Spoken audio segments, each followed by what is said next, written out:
Bhagavate Vasudevaya.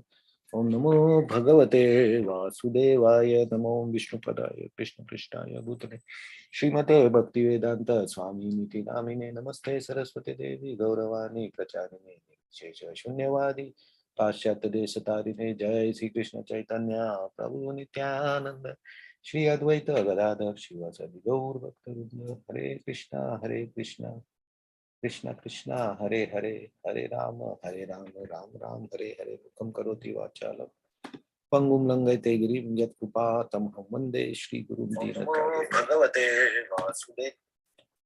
So today we'll see today and tomorrow we'll see the very famous mostly quoted verses of Bhagavad Gita, and which are the supreme instruction of Krishna. So Krishna told Arjuna that for your benefit, I will tell you Guhya Tamam, the most confidential knowledge. And it is for your benefit. Hitam, te hitam, your benefit. And why Krishna is telling this? Because Krishna has told Arjuna to deliberate on what he has told him and then take his own decision. So now Krishna gives further help, actually what we say help or support to Arjuna to take the decision. Okay. Manmana bhava madbhakto. Manmana bhava madbhakto. Madhyaji mam namaskuru. Madhyaji mam namaskuru. Mameva shasi satyam te. Mam ye vaishisi satyam te. Pratijane priyo asime. Ratijane priyo asime. So, Manmana bhava madbhakto. Madhyaji mam namaskuru. Mam ye vaishisi satyam te. Pratijane priyo asime.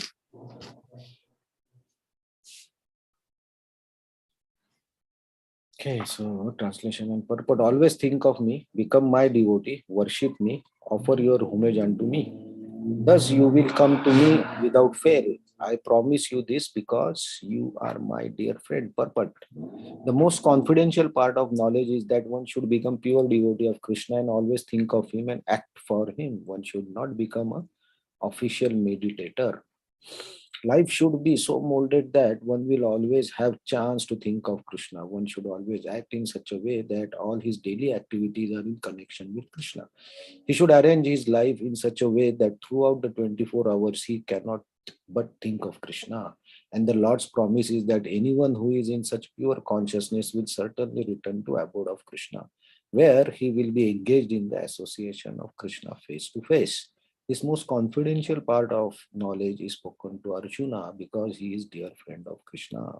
Everyone who follows the path of Arjuna can become dear friend of Krishna and obtain the same perfection as Krishna. These words stress that one should concentrate his mind on Krishna, the very form with two hands carrying a flute, a bluish boy with beautiful face and peacock feather in his hair. There are descriptions of Krishna found in Brahma Samhita and other literatures. One should fix his mind on his original form of Godhead Krishna. One should not even divert his attention to other forms of Lord.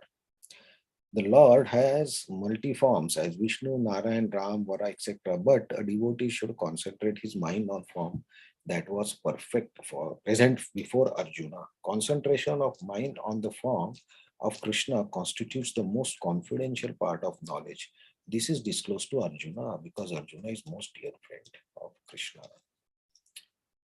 So this is the, if you see 934, it's the same, right? Same concept. You always think of me, offer your prayers to me, become my devotee. So here Krishna is using the word manmana, madhyaji, mam namaskuru, mam evashyasi. So everywhere he is using the word me. Ultimately priyo asime, so me.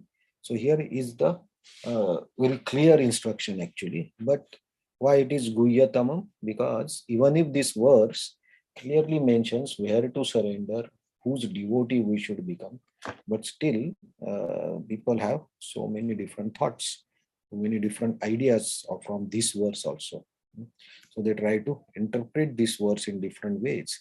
So even if Krishna is giving very clear instruction, then people will take otherwise. Some people will say, oh, this was to Arjuna. It's not for everyone. So they will interpret differently. So we should be very careful of these interpretations. Because when Krishna is telling to Arjuna, actually he is telling Bhagavad Gita to all of us. Otherwise, why this Bhagavad Gita will be here, right? Why we are reading? Why so many people are following Bhagavad Gita? So, and the main here, what Krishna is saying, Prati Jane, he's promising, if you do this, I will deliver you. That is his promise, that you will come to me if you do this.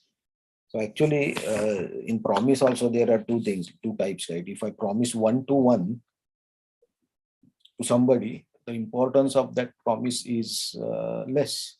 But when I give a promise in public, then I have social pressure and I have to fulfill that promise.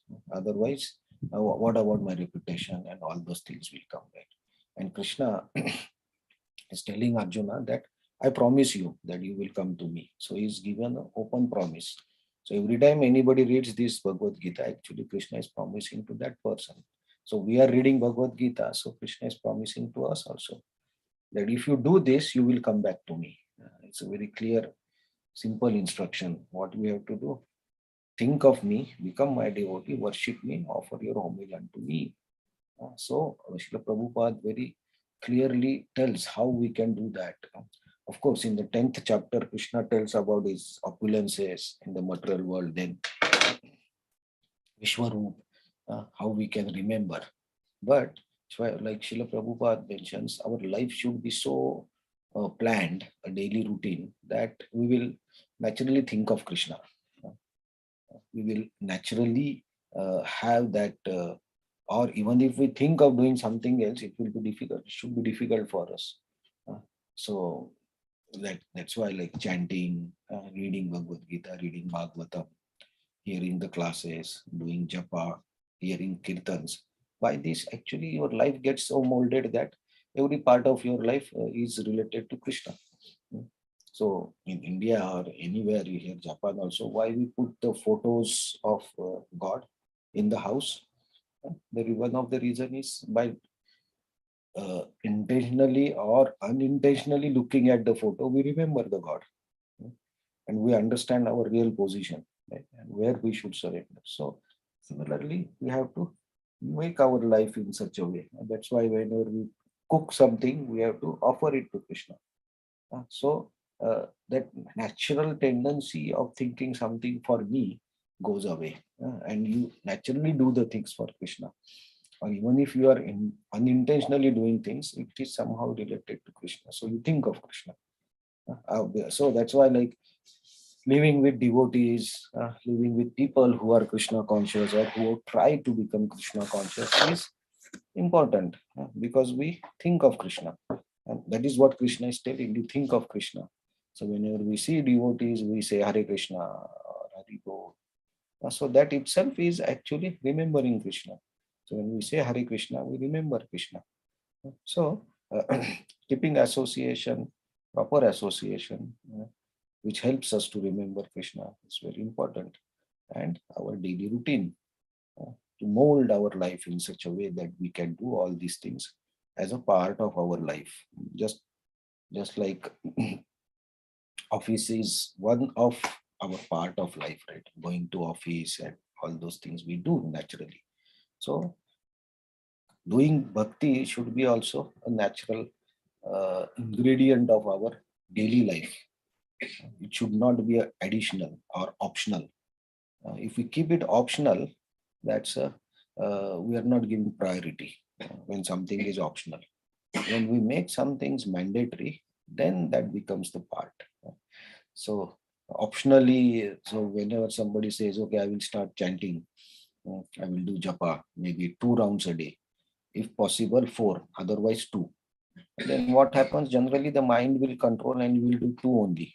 even if it is possible. But when you say, no, I will do this much, then it happens. For exercise, right? If I determine to do the exercise daily, it will happen. Otherwise, you will not get time for exercise also. So similarly, we have to allocate time for bhakti. We allocate time for so many things in our life. So we should allocate daily 1 hour, 2 hour.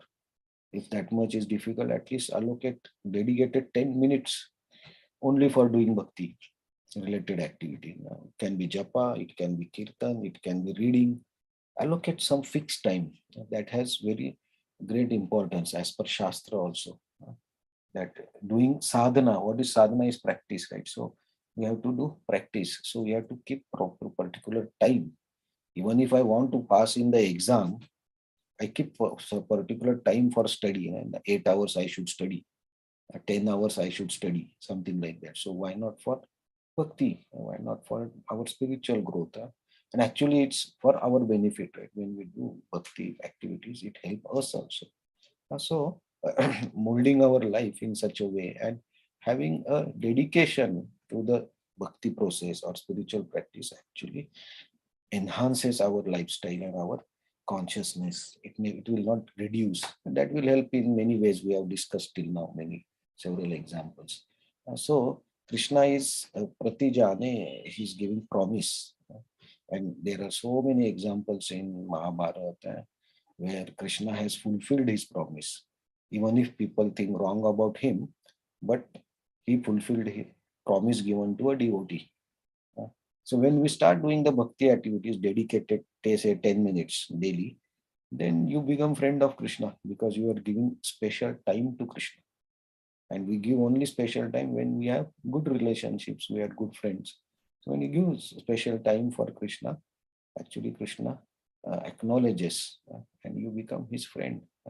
And then he promises, like, I will take you back. You will come to me. Don't worry. That's my promise. And before this also Krishna has told, tell everyone, Arjuna, you tell that my devotee will never perish. My devotee will be never finished. He will be always there. So he told Arjuna to declare this. So when a devotee declares, he has to fulfill. So now Arjuna is declaring, so Krishna has to fulfill what Arjuna has said. Just like Bhishma there, so many examples there. For Draupadi also. So he promised, he fulfills. So the problem is not the problem or it's not problem. The initiative should be from our side. We have to dedicate our heart, soul, mind, intelligence for Krishna. So this is what Arjuna, Krishna is telling, Guhya Tamam, the most secret instruction, that if you do mold your life like this, you will come back to me. And Krishna has already proved, and Arjuna also accepted that you are the supreme. In the 10th chapter only he accepted that you are the supreme. 11th chapter, sorry.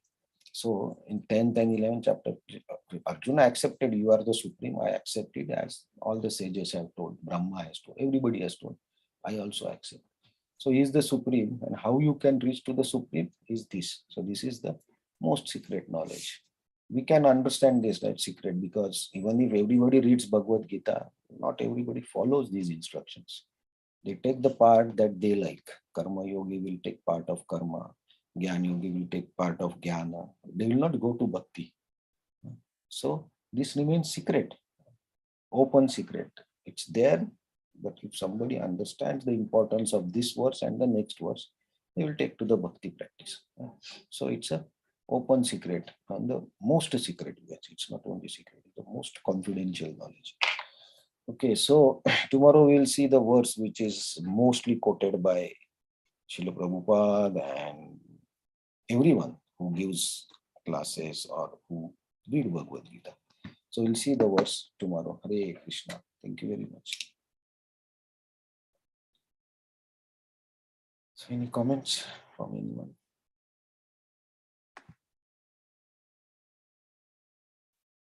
Okay, thank you very much. So we'll close today and we'll see the most famous verse of Bhagavad Gita tomorrow. Thank you, Hare Krishna. Thank you, Hare Krishna.